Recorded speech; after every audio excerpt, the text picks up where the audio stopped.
வீட்டில் நீங்கள் inverter AC வச்சுருக்கீங்கன்னா நான் சொல்கிற தப்பு மட்டும் நீங்கள் பண்ணவே கூடாது. அப்படி பண்ணிங்கன்னா கரண்ட் பில் உங்களுக்கு டபுள் மடங்கு அதிகமாகிடும். இப்போ பார்த்தீங்கன்னா என் ஆஃபீஸில் இன்வெர்டர் ஏசியும் இருக்குது, உள்ளே ஃபுல்லாக நான் இன்வெர்டர் ஏசியும் இருக்குது.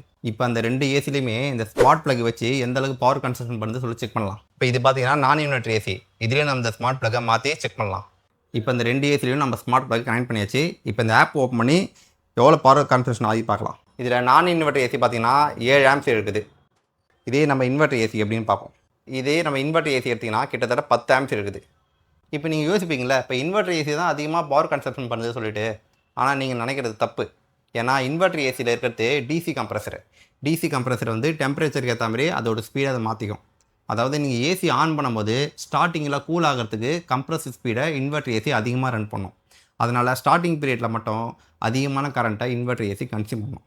ஆனால் நான் இன்வெர்டர் ஏசிக்கு கம்ப்ரஸர் ஒரே ஸ்பீடில் ஓடுறதுனால அதோட பவர் கன்சப்ஷன் எப்பவுமே ஒரே மாதிரி இருக்கும். அதனால் நீங்கள் இன்வெர்டர் ஏசியை கண்டினியூஸாக ரன் பண்ணால் மட்டும் தான் பவர் சேவிங் ஆகுமே தவிர, நீங்கள் ஆஃப் பண்ணி போட்டிங்கன்னா அது எப்போவுமே ஸ்டார்டிங் கரண்ட்டில் மட்டும் தான் ஓடும். அதனால் நான் இன்வெர்டர் ஏசியை விட இன்வெர்டர் ஏசியில் கரண்ட் பில் அதிகமாக சான்சஸ் இருக்குது.